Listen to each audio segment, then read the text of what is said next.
찬양 감사합니다. 하나님의 말씀 사무엘상 16장입니다. 14절부터 23절까지의 말씀입니다. 구약성경 435면입니다. 자리에서 일어나셔서 하나님의 말씀을 다 같이 들으시기 바랍니다. 여호와의 영이 사울에게서 떠나고 여호와께서 부리시는 악령이 그를 번뇌하게 한지라. 사울의 신하들이 그에게 이르되 보소서, 하나님께서 부리시는 악령이 왕을 번뇌하게 하온즉 원하건대 우리 주께서는 당신 앞에서 모시는 신하들에게 명령하여 수금을 잘 타는 사람을 구하게 하소서. 하나님께서 부리시는 악령이 왕에게 이를 때에 그가 손으로 타면 왕이 나으시리이다 하는지라. 사울이 신하에게 이르되 나를 위하여 잘 타는 사람을 구하여 내게로 데려오라 하니 소년 중 한 사람이 대답하여 이르되 내가 베들레헴 사람 이새의 아들을 본즉 수금을 탈 줄 알고 용기와 무용과 구변이 있는 준수한 자라. 여호와께서 그와 함께 계시더이다 하더라. 사울이 이에 전령들을 이새에게 보내어 이르되 양치는 내 아들 다윗을 내게로 보내라 하매 이새가 떡과 한 가죽 부대의 포도주와 염소 새끼를 나귀 위에 실리고 그의 아들 다윗을 시켜 사울에게 보내니 다윗이 사울에게 이르러 그 앞에 모셔 서매 사울이 그를 크게 사랑하여 자기의 무기를 드는 자로 삼고 또 사울이 이새에게 사람을 보내어 이르되 원하건대 다윗을 내 앞에 모셔 서게 하라. 그가 내게 은총을 얻었느니라 하니라. 하나님께서 부리시는 악령이 사울에게 이를 때에 다윗이 수금을 들고 와서 손으로 탄즉 사울이 상쾌하여 낫고 악령이 그에게서 떠나더라. 아멘. 주님의 말씀입니다. 잘 앉으시기 바랍니다. 감사합니다. 지난주 암송 말씀 시편 34편 10절 말씀입니다. 우리 다 같이 함께 암송하겠습니다. 젊은 사자는 궁핍하여 줄일지라도 여호와를 찾는 자는 모든 좋은 것으로 부족함이 없으리로다. 아멘. 감사합니다. 이번 주 말씀은 시편 35편 25절에 28절의 말씀 같이 읽어보겠습니다. 나의 혀가 주의 의를 말하여 종일토록 주를 찬송하리이다. 아멘. 이 한 주 주를 종일토록 찬송하는 은혜가 있기를 간절히 축복합니다. 브라질의 인구는 10명 가운데 7명은 카톨릭 교도입니다.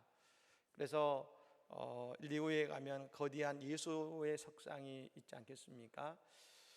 그런데 여러분, 이 브라질의 수도인 상파울로에 최근에 시의회의 의결을 통해서 박동주 목사 도로가 새롭게 이번에 제정이 되었다 그럽니다. 그냥 이름만 아니라 그 직분인 패스터라는 이 목사의 직분까지 함께 들어간 도로가 생긴 것이죠. 어제 국민일보에 소개된 이 내용을 보면 이 박동주 선교사님은 1990년도에 인천 제2교회의 파송으로 브라질로 선교사를 가시게 되셨다고 합니다. 31년간 브라질에서 사역을 하시다가 지난 6월 달이죠. 코로나 양성 반응이 나오시고 하나님의 부르심을 받으셨는데요. 65세의 일기로 소천하신 것입니다. 원래 이 박 목사님은 아프리카 선교를 가슴에 품고 계셨다 그럽니다. 근데 하나님께서 그 선교의 방향을 아프리카에서 브라질로 옮기신 것입니다. 이 브라질에 도착한 이후에 이 상파울로 인근에 있는 20개의 위성 도시를 주로 선교하면서 그 빈민가와 그리고 그곳에 8개의 교회를 개척하며 현지인 사역자들을 세우는 많은 사역들을 해 오셨다 그럽니다. 특별히 어린 아이들의 교육에 많이 관심을 갖고 그 교회에 사회적인 지도자들이 나올 수 있도록 많은 교회에서 노력과 애를 쓴 것입니다. 그리고 지난 6월 달에 이 코로나로 소천하셨을 때 이때가 브라질에서 가장 여러분 확진자들이 급증할 때가 갑니다. 그래서 이 코로나에 사망한 사람들은 여러분 장례는 치르지 않고 무조건 이 묘지로 가서 여러분 이렇게 묻었던 그때에 그때 이 시의장이 특별히 이 목사님에게는 장례를 허용해 준 것입니다. 그리고 이제 그 목사님의 사역을 그 아들인 박형우 성도가 그 사역을 이어받아서 이제 그 선교의 사역을 감당하고 있고 그리고 해 나가고 있는 것입니다. 아무도 알아주지 않는 것 같고 그리고 그곳에서 힘든 주님의 사역을 감당했지만 여러분 결국 그 안타까운 죽음 이후에 하나님은 그 선교사님의 이름을 저 상파울로의 그 시의 한 도로 가운데 그분이 헌신하고 수고하셨던 그 도로의 한가운데 그 이름을 새겨주셨지 않습니까?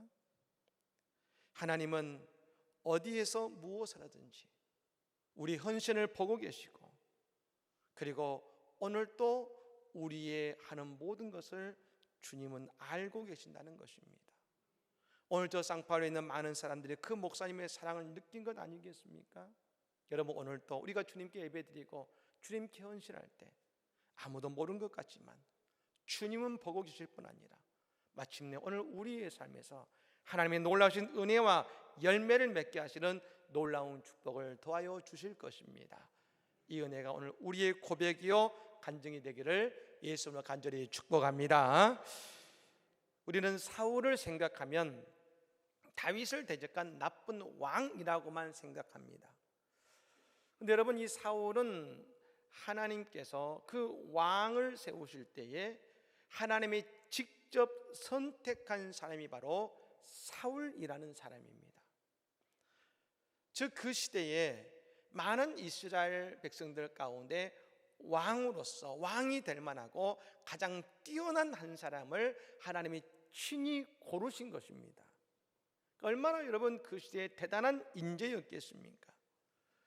그리고 여러분 그 사울은 그때부터 오늘 본문이 나오기까지 계속해서 상승세의 인생을 살았습니다. 전쟁을 할 때마다 승리를 했고요 모든 일이 다 잘 풀렸습니다. 하지만 오늘 사건 이후로 사울의 인생은 점점 불안정해지고 그의 마음과 인생은 점점 병들어가기 시작합니다. 오늘 본문은 14절에서 시작이 되었습니다만 13절과 14절 이 두 구절의 말씀 사이에는 위대한 반전이 숨어 있습니다. 그리고 이 땅에는 보이는 것만이 다가 아니라 보이지 않는 세상의 주도권이 어디에 있는지를 보여주는 중요한 구절이 바로 13절과 14절에 기록되어 있다는 것입니다. 우리 다 같이 한번 13절과 14절의 말씀을 읽어보겠습니다. 사무엘이 기름불병을 가져다가 그의 형제 중에서 그에게 부었더니 그날 이후로 다윗이 여호와의 영에 크게 감동되니라. 사무엘이 떠나서 라마로 가니라. 14절입니다. 여호와의 영이 사울에게서 떠나고 여호와께서 부르시는 악령이 그를 번뇌하게 한지라. 아멘. 여러분 다윗에게는 하나님의 영이 임하고 사울에게는 하나님의 영이 떠나갑니다. 눈에 보이는 일이 아니죠. 하지만 성경은 한 인생의 변화, 이스라엘이라는 한 나라의 변화의 기점을 이렇게 설명하십니다. 하나님의 영의 임재와 떠나감. 이 사무엘서를 보면 이스라엘, 특별히 다윗 왕궁에 대한 이야기가 자세히 설명되어 있습니다. 근데 여러분 이것이 보이는 것이 아니라 하나님의 영의 관점으로 보면 하나님의 영이 다윗의 왕국을 어떻게 세워 가시는지에 대한 이야기를 이 사무엘서는 기록하고 있다는 것입니다. 우리가 신약성경을 보아도 예수님 십자가에 못 박혀 돌아가신 이후에 그리고 부활하셔서 승천하셨을 때 말입니다. 그 이후에 하나님의 구원사가 진행되는데 오순절 마가의 다락방에 성령이 임하고 하나님의 교회가 세워지면서 그 구원사의 새로운 단계가 시작되는 것처럼 말입니다. 그와 같은 것이죠. 우리는 성도입니다. 이 성도라는 말을 우리가 자주 사용하지만 이 성도라는 말에는 성령의 임재를 통해 성령 받기 이전의 삶과 성령 받기 이후의 삶으로 나누어지는 인생을 말하는 것입니다. 성령 받기 이전에는 매주 교회를 다닌 것이죠. 하지만 성령을 받은 이후에는 우리는 성도로서 예수님과 동행하는 인생을 산다는 것을 믿으시기를 바랍니다. 예수님과 동행하는 인생이 성도인 것입니다. 로마서 1장 17절에 바울 사도는 이런 고백을 합니다. 복음에는 하나님의 의가 나타나서 믿음으로 믿음에 이르게 하나니 기록된 바 의인은 오직 믿음으로 말미암아 살리라 함과 같으니라. 아멘. 여러분 뭐라겠습니까? 바울 사도는 말합니다. 오직 의인은 믿음으로 말미암아 살리라 하겠습니다. 믿음으로 말미암아 산다, 이 말은 우선적으로 우리가 아는 것처럼 우리는 믿음으로 구원을 받는단 말입니다. 근데 동시에 살리라 라는 이 말에는 이런 말이 있죠. 믿음으로 우리의 인생을 살아간다는 것이죠. 여러분, 이건 중요한 의미를 갖고 있는 것입니다. 우리의 삶이 믿음으로 사라지게 되는 것입니다. 살 의미를 찾지 못하는 사람도 성령이 임하시면 살 이유를 찾게 되고, 아무리 어렵고 힘이 들어도 믿음으로 사라지는 것입니다. 오늘 사울에게 하나님의 영이 떠나갑니다. 근데 이 사울에게 하나님의 영이 떠나간 이후에 사울의 인생을 오늘 성경은 한마디로 이렇게 정의하고 있습니다. 번뇌하게 한지라. 번뇌하게 한지라. 번뇌가 사울의 인생의 이야기가 되어버린 것입니다. 하지만 사도행전에 보면 예수님께서 승천하신 이후에, 아니 십자가 못 돌아가신 이후에 모든 제자들은 그들의 삶의 주제가 번뇌가 되었습니다. 예수님 살아계실 때 그들의 인생의 주제는 기대였습니다. 근데 십자가 못 박혀 돌아가신 이후에, 승천하신 이후에 그들의 인생의 주제는 번뇌가 되었습니다. 그런데요, 오순절 날에 성령이 임하자 그들의 인생의 주제가 은혜가 된 것을 믿으시기를 바랍니다. 그들의 인생이 번뇌의 인생에서 은혜의 인생으로 바뀌었다는 것입니다. 사울은 여러분 이전까지 자신감이 넘쳤습니다. 이 사무엘상 16장 앞에 보면 이 사울이 말입니다. 아말렉과의 전쟁을 할 때 하나님의 말씀을 듣습니다. 아말렉의 모든 사람뿐 아니라 그곳에 있는 모든 가축까지 다 진멸해라 라고 말씀하셨는데, 사울은 그 말씀을 순종하지 않고 좋은 가축들은 다 남겨놨습니다. 여러분, 왜 그럴 수 있었을까요? 자신이 있었으니까요. 내가 할 수 있다는 교만이 그를 붙들고 있었습니다. 그러자 그의 인생에 하나님의 영은 떠나가고 번뇌의 인생이 된 것입니다.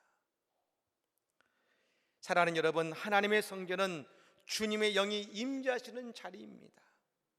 오늘 성령의 충만함이 예배하는 우리 모두에게 임하실 줄로 믿습니다. 여러분, 그때에 어떤 번뇌와 아픔과 고통을 갖고 오셨습니까? 하나님이 오늘 이 자리를 은혜의 자리로 변화시켜질 줄로 믿습니다. 은혜의 인생이 되는 것이죠. 여러분, 그렇다면 이 은혜의 인생은 어떤 인생을 살아갈까요? 먼저 은혜의 인생은 성령의 임재의 소중함을 깨닫게 된다는 것입니다. 여러분, 이 말이 당연한 것 같지만 이 말씀을 뒤집으면 이렇습니다. 성령이 안 계신 인생의 고통을 누구보다 잘 알게 된다는 것입니다. 오늘 본문을 읽어보시면 아마 이해가 잘 안 되는 구절이 있을 겁니다. 네 번에 걸쳐 나왔습니다만 여호와께서 부리시는 악령이라는 구절입니다. 여러분, 이 구절을 보면 악령이 마귀가 하나님의 종인가? 그러면 이 악령과 하나님은 한패인가? 여러분, 이렇게 생각할 수 있겠죠. 그런데 여러분, 이 구절을 잘 보시면 우리는 이렇게 이야기 쉽죠. 여호와의 악령과 여호와께서 부리시는 악령은 다른 것입니다. 여호와께서 부르시는 악령은 뭘 의미합니까? 하나님은 사탄을 통제하시고 사탄의 권세를 이기시는 분이시며 사탄도 하나님께 꼼짝 못한다, 그 의미가 여러분 이 안에 들어있는 것입니다. 심지어 사탄도 하나님의 섭리 속에 들어올 수밖에 없다는 것이지요. 오늘 사울에게서 여호와 영이 떠나갔습니다. 여러분, 그러자 그 빈자리를 악령 사탄이 와서 채웁니다. 우리는 생각하죠. 늘 중간지대를 말합니다. 여러분, 이 아버님들이 아들이 군대 갈 때 주는 조언이 있습니다. 아들아, 군대 가서 중간만 하면 돼. 잘날 필요도 없고 또 못해도 안 돼. 중간만 하면 돼. 우리 세상을 살면서도 우리는 늘 그런 생각합니다. 튈 필요 없고 중간만 하면 돼.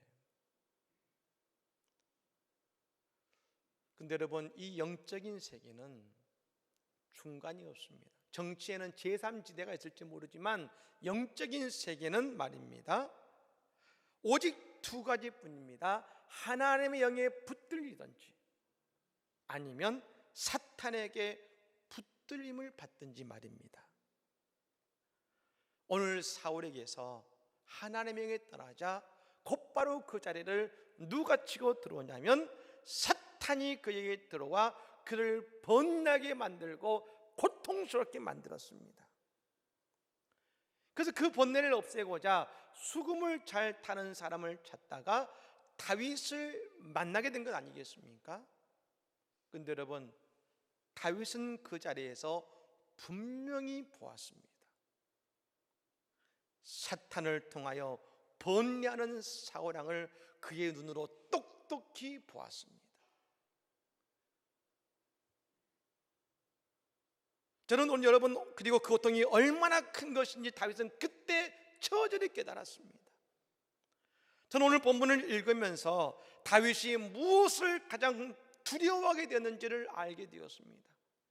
다윗은 그의 인생에 블레셋이나 사울이나 다른 그 어떤 것을 가장 두려워한 것이 아니었습니다. 다윗이 그의 인생에 가장 두려워하는 것은 하나님의 영이 그에게서 떠나가는 것. 다윗은 그것을 가장 두려워했던 것입니다. 시편 51편 11절에 그는 이렇게 하나님께 부르짖습니다. 나를 주 앞에서 쫓아내지 마시며 주의 성령을 내게서 거두지 마소서. 이게 다윗이 신앙의 고백이죠. 왜요? 그가 보았으니까요. 사울이 이전까지 승승장구할 수 있던 것은 그가 사탄에 붙들리지 않고 오직 하나님의 영에 붙들려서 하나님의 지혜와 하나님의 능력이 임할 때 그는 승리를 얻었던 것입니다. 여러분, 그러므로 오늘 우리가 성령의 임재의 소중함을 늘 깨닫고 우리가 사탄을 물칠 수 있는 것은 말입니다, 오직 성령의 은혜라는 것을 이 아침에 믿으시기를 바랍니다. 두 번째로, 은혜의 인생은 말입니다, 하나님께서 세우시는 때를 기다리는 사람인 것입니다. 하나님이 사무엘을 통해서 더 다윗에게 그 기름 부어 왕으로 기름 붓습니다. 이 사무엘 선지자는 하나님의 위대한 선지자일 뿐 아니라 이스라엘의 위대한 지도자였습니다. 그러니 사무엘이 기름 부어 왕으로 세웠다는 것은 이 다윗도 또 모든 사람도 이건 분명히 하나님의 뜻이고 다윗이 왕이 된다는 확신을 갖게 된 사실이죠. 그런데 왕으로 기름 부음 받았는데 아무도 왕으로 찾아오지 않습니다. 기름 부으심 받은 이후에도 여전히 그의 삶은 달라지지 않고 여전히 목자로서의 삶을 살아갑니다. 베들레헴 저 시골 마을에 그곳에서 양을 가지고 저 광야로 나가서 양을 먹이는 변함없는 목자의 삶을 살아가고 있었다는 것입니다. 그러다가 어느 날 하나님께서 그를 왕으로 세우시기 위해 갑자기 사울을 치려는 음악사로 왕궁으로 부르신 것이죠. 그런데 여러분, 오늘 이 사울이 하나님이 부르신 악령을 통해서 번나게 되었을 때에 그 주위에 있는 신하들이 뭐라고 조언합니까? 왕이시여, 수금을 잘 타는 사람이 수금을 타면 그 번에서 벗어날 수 있을 겁니다 라고 얘기했습니다. 그럼 여러분, 저 사울의 왕궁에는 수금 타는 사람이 없었을까요? 그 당시에 악기가 얼마나 많이 있었겠습니까? 지금이야 여러분 오케스트라 하면 여러분 많은 악기들이 있지만 이 당시 악기들이 몇 개나 됐을까요? 당연히 왕궁에는 그 나라에서 가장 수금을 잘 타는 사람이 있었을 겁니다. 그런데도 여러분, 사울은 수금을 잘 타는 사람을 구하고 있었다는 것입니다. 이것은 단순히 재능이 있는 사람을 찾는 것이 아닙니다. 그 수금으로 하나님을 온전히 찬양하는 믿음의 사람을 찾으려는 것이었습니다. 그저 여러분, 한 신하가 사울에게 보고합니다. 왕이시여, 저 베들레헴의 이새의 집에 가면 한 아들이 있는데 그 아들이 수금을 잘 탄다는 소문을 들었습니다. 뿐만 아니라 여호와께서 그와 함께 계신다고 합니다 라고 이야기한 것이죠. 그러자 이 사울이 그를 왕궁으로 불러들게 된 것입니다. 여러분은 왜 다윗을 불렀습니까? 그의 재주가 좋아서가 아니라 그의 수금에 하나님의 능력이 임하니까요. 저는 이 구절을 보면서 한 가지를 깨달을 수 있었습니다. 다윗은 하나님의 기름 부으심을 받은 이후에 나는 왕이니까 하는 마음이 아니라, 아니 왜 나를 아무도 찾아오지 않는가 하며 낙심한 것이 아니라, 아무도 찾아오지 않는 그 목자의 시간 동안에 하나님과 더욱더 가까워졌구나, 하나님과 더욱더 깊은 교제를 나누었구나. 어느 정도로요? 저 왕국에 있는 사람이, 저 베들레헴 여러분 시골입니다. 시골이 한 그냥 가문입니다. 그곳에 있는 다윗을 알 정도로 다윗은 그 광야에서도 믿음으로 하나님과 교제하며 그의 찬양을 하나님께 올려드렸구나. 우리가 하나님께 기도할 때 우리에게 그 말씀을 주실 때가 있습니다. 우리의 인생의 문제와 자녀의 문제와 경제적인 여러 가지 문제들이 있죠. 하나님이 우리에게 기도하면 반드시 응답을 주십니다. 근데 우리는 급하죠. 하나님 응답 주셨으면 빨리 해결하셔야지요. 즉각적으로 그 일을 행하지 않으시는 겁니다. 우리는 기다려야 됩니다. 여러분, 그 시간 동안에 하나님이 원하시는 것은 무엇일까요? 그 고요한 시간 동안 하나님과 더 가까워지고 깊은 교제를 원하시는 것입니다. 다윗은 그 시간 동안 하나님과 깊은 교제를 했고, 그러자 그의 수금은 하나님의 능력을 드러내는 도구가 된 것 아니겠습니까? 사랑하는 여러분, 우리도 세상의 자랑을 부러워하지 마시고 오직 하나님과 교제함으로 주님의 때에 주님께서 인도하시고 높여주시는 복된 은혜를 경험하는 우리 모두가 되기를 간절히 축복합니다. 마지막으로 여러분, 은혜의 사람은 찬양하는 사람인 것입니다. 여러분, 성경은 오늘 분명히 말해줍니다. 찬송은 마귀의 역사를 막아줍니다. 사탄의 역사를 물리쳐줍니다. 그래서 하나님은 우리가 모든 사역을 시작함에 있어서 먼저 찬양하기를 원하신다는 것입니다. 찬양하기를. 여러분, 먼저 사역을 시작하는 인생과 찬양을 통해 사역을 시작하는 인생은 여러분 다릅니다.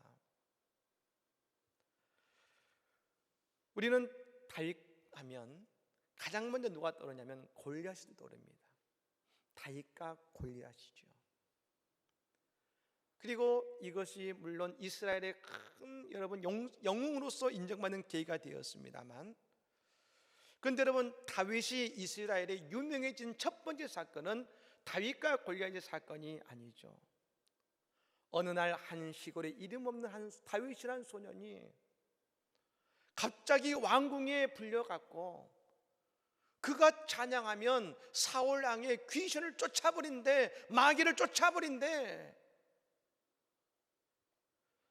여러분, 그 소문이 이스라엘에 가득했지 않겠습니까? 여러분, 우리는 다윗하면 용사라고 말하지만 그 모든 이스라엘 사람들에게 있어서 다윗의 별명이 그때 생겼습니다. 다윗은 누구냐? 찬양하는 사람이다. 찬양하는 사람이다. 하나님은 여러분 모든 사람들의 마음에 다윗은 찬양하는 사람이라는 이름을 그 마음에 심어주셨습니다. 다윗의 이름이 말입니다. 여러분, 사람들은 오늘 나를 누구라고 기억할까요?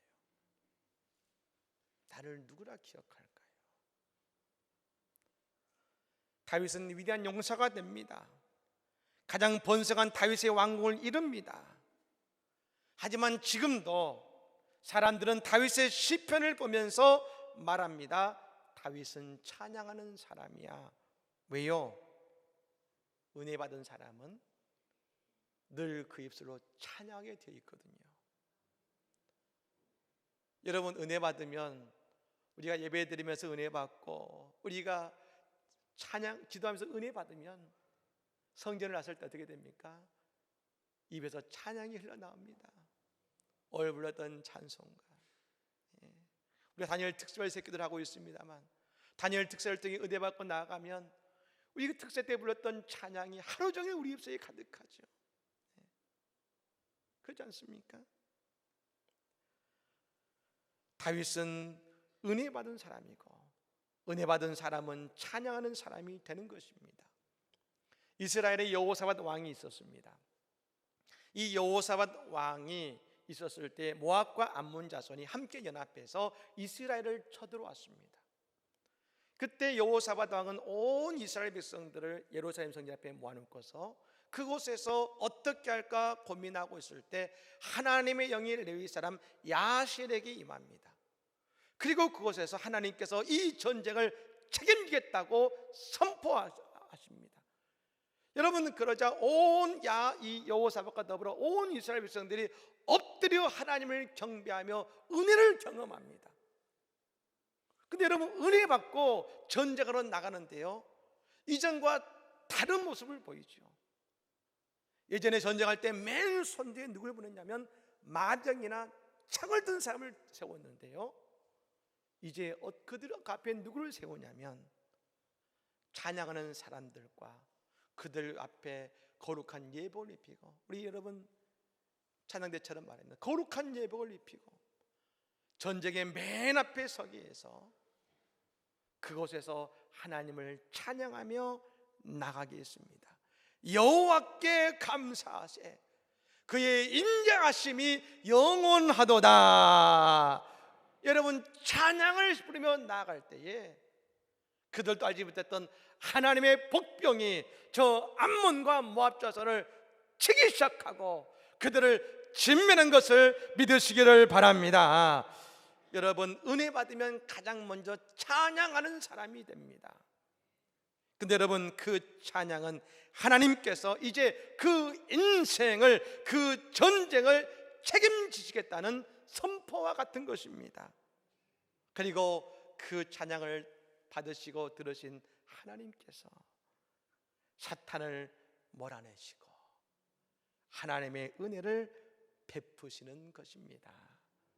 사랑하는 여러분, 오늘 우리에게 성령이 충만해야 됩니다. 그리고 하나님의 인도하심을 의지하며 우리는 오늘도 우리는 찬양하며 나갈 때 우리의 찬양이 병을 낫게 하고 우리의 찬양이 마귀를 쫓아내고 우리의 찬양이 인생의 문제를 해결하시는 하나님의 능력을 경험하는 축복의 통로가 될 줄로 믿습니다. 오늘 다윗의 위대한 찬양이 그의 위대한 왕국으로의 첫걸음이 된 것처럼 오늘 우리의 찬양을 통하여 우리 인생을 축복하시는 하나님의 첫걸음 내디는 주의 모든 복된 성도들이 다 되시기를 예수 이름으로 간절히 축복합니다. 아멘.